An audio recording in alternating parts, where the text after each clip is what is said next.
Təxminən 6 il bundan əvvəl Azərbaycanın ən mərd oğullarından biri, hava şahinlərimizdən biri Rəşad Atakişiyev Xəzər dənizinin üzərində qəzaya düşdü. Qəzada müəmma axtaran çox oldu və ən ağlabatanını onun qaynatası, professor, tanınmış politoloq Qabil Hüseynli dilə gətirdi və bildirdi ki, o Rəşadın ölümünü daha çox Rus kəşfiyyatının əli ilə əlaqələndirir və dəfələrlə Rəşada qarşı təkliflər irəli sürüblər ki, gəlib Rusiya hava hücumundan müdafiə sistemləri üçün çalışsın. Ancaq Rəşad Atakişiyev onların bu təklifini dəfələrlə elə geri çevirib. Bu dəfə Rəşadla bağlı müəyyən məqamları elə Qabil müəllimin özündən soruşacağıq. Qabil müəllim, xoş gördük sizi. Xoş gördük. Qabil müəllim, Rəşad Atakişiyevin, yəni sizin kürəkəninizin ölümü ilə bağlı Rus kəşfiyyatının orada barmağı olması məsələsi var. Bununla bağlı sizin fikirlərinizi almaq istəyərdik. Doğrudanmı siz bu cür düşünürsünüz ki, əslində o Rusiya xüsusi xidmət orqanlarının mənfur planının qurbanı olub? Qabil müəllim, siz həm də Azərbaycanın qəhrəman oğullarından biri Rəşad Atakişiyevin ailə üzvü sayılırsınız, onun qaynatasısınız. Rəşadın ölümü ilə bağlı müəyyən fikirlər dolaşır ki, onu Rus kəşfiyyatı belə deyək də aradan götürüb. Bununla bağlı sizin fikirlərinizi almaq istəyərdik. Necə olub? Hər gün biraz da məndə bu inan möhkəmlənir ki, Rəşadı qəsdən vurub sıradan çıxarırlar. Çünki ona qədər Rəşada dəfələrlə dəvətlər göndərilmiş və onu Rusiya hərbi hava qüvvələrinə dəvət edilmiş və özü də çox yüksək maaş vədi ilə. Amma Rəşad biraz qoydu getdi. Mənim vətənim Azərbaycandır. Mən Azərbaycandan başqa heç bir ölkəyə qulluq edə bilmərəm. Onun saatının içərisində də bu sözlər yazılır. Vətənim Azərbaycan, heç kəsə qulluq edə, ondan başqa heç kəsə qulluq etmərəm. Rəşad çox ideyalı adam idi. Həm də çox intellektual adam idi. Rəşad az qala istənilən şeydən başa çıxardı. Məsələn, mənim yadımda bağda su sınmışdı yuxarıdan evlərə dağılan su. Mən onun üstündə xeyli əlləşdim. Çətin deyil, düzəltmək olar, qabaqlar düzəldirdim, amma indi nəsə gördüm, qolumun gücü ona imkan verir. O soruşmuşdu ki, Qabil müəllim oradan indi. Bəs su sınıqdır. Niyə mənə deyir? Özə inciyirdi. Niyə onu işə buyurmursunuz? O adam iş adamıydı. Sən məhləni bekləyəndə, onu dəvət etməyəndə inciyirdi. Bir də gördüm ki, qırğı kimi o suyun qırıldığı yerə qalxdı. Məsələni öyrəndi, dedi, siz düşünün. Siz düşünün. Hayda mənə mani olacaqsın. Vallahi 5 dəqiqə çəkdi, 7 dəqiqə çəkdi. Mən 20 dəqiqə orada ən azı vaxt sevmişdim, düzəldənməmişdim. 5 dəqiqə o suyu, vintili, kontrqayqanızı, hamısını əydi, düzəltdi, qoydu və suyu bərpa elədi. Yəni bu belə bir barmağının 5'i də qızıldı. Bunun barmağının 5'i də qızıl idi. Mən özüm də heyrət edirdim ki, o bu qədər geniş şeyləri hardan öyrənirsə. Mesela onlar Azərbaycan Türkiye arasında Səma ulduzların yarışı gelirdi. Konya, Bakı. Özü her şeyle maraqlanırdı. Özü istediği her şeyde ne güzeldim, birinci olsun. Orada Konya'da F-16'ların təyyarəsilərin hamısı dostlaşmışdı, kardeşlaşmışdı.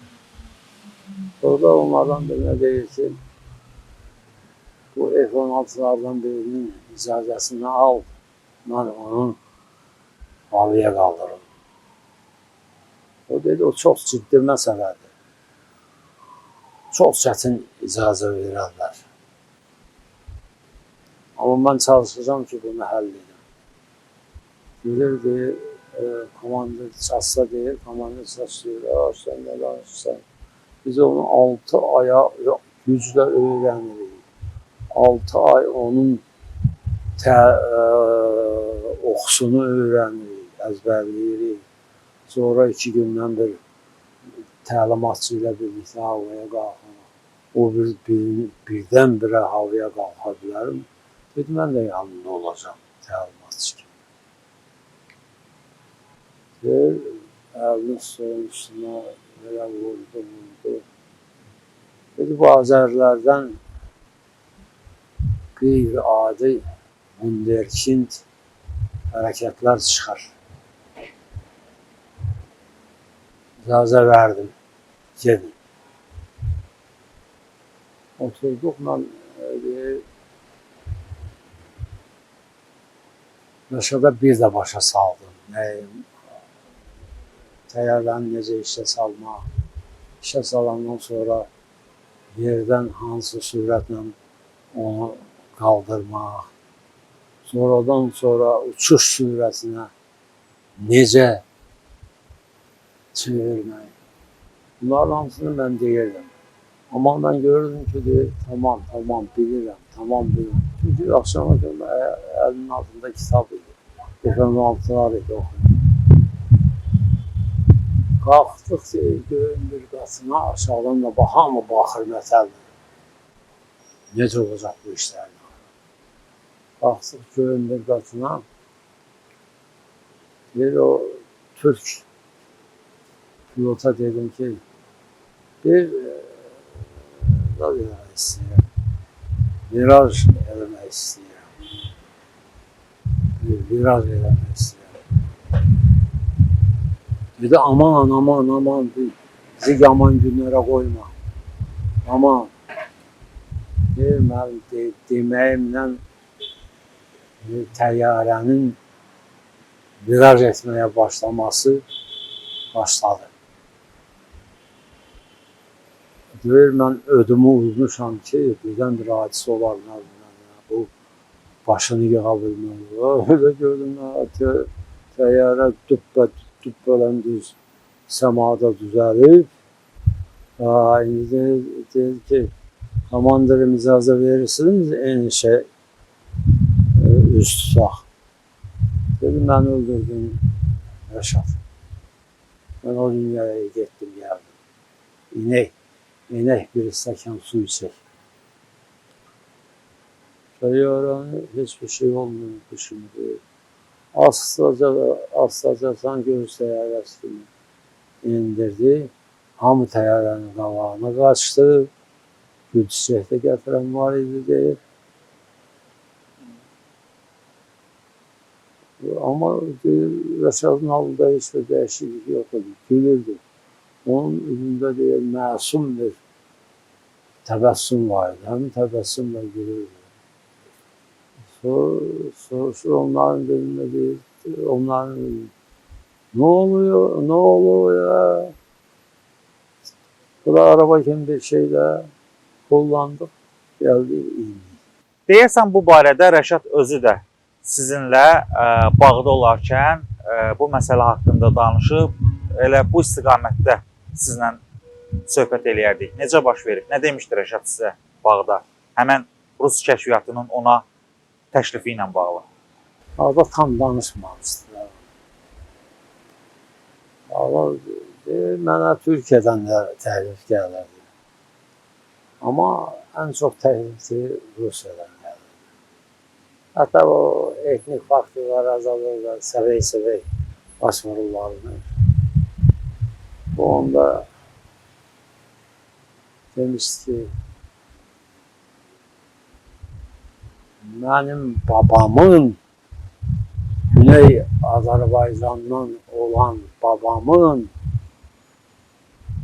mənə etdiklərini, Azəri də o Habilin, mənə etdiklərini dünya yolsa heç kəs edə bilməz. O etdi, məni bax bu sınavlara qaldırdı. Mən onun qarşısında həmişə borçluyum. Təşəkkürlər Qabri müəllim. Hə. Əlavəniz var? Bir əlavə onu, bunu mən görməmişəm. Bunu o Səbəvi danışır. Deyir, bir kişi xəstələnib iş, onun yanına gedir. O kişi də bir eşitmişdi ki, babası xəstələnib, yerdə yatırdı. Bir-iki günlüyünə icazə alıb kəndə gəlmişdi. Vosbəyliyə. Kişi deyir, eşidəndə ki, Rəşad gəlibdi, kişi deyir, yerindən qoş kimi sıçradı. Bu da elə bu anda içəri girdi. Gəldilər, qucaqlaşdılar. Baba, sənə nə olubsan? Heç zaman xəstələnməzdi. Dedi, mənə nə olub? Heç nə. Mən turp kimiyəm. Getdi, deyir, şonerdən təzə kostyumu vardı. Onu geydi, sarışqasını geydi, zədələdi. İndi çıxın çölə. Qaçıb, baxaq görək, kim bərk qaçır, kim bərk gedir. Kişi deyir, kəndin arasından qaçdı, getdi, deyir, kəndin arasına baş vurdu, qayıtdı, gəldi. Hamı deyir, təəccüb qaldı ki, xəstədən belə qaça bilər, belə. Və ürəyimiz qürurla oldu da. Arxayın olduq ki, kişidə bir şey yoxdur. Hələ ki, ciddi bir şey. Və Rəşad Bakıya arxayın qayıtdı. Qabri müəllim, çox sağ olun, minnətdaram, var olasınız.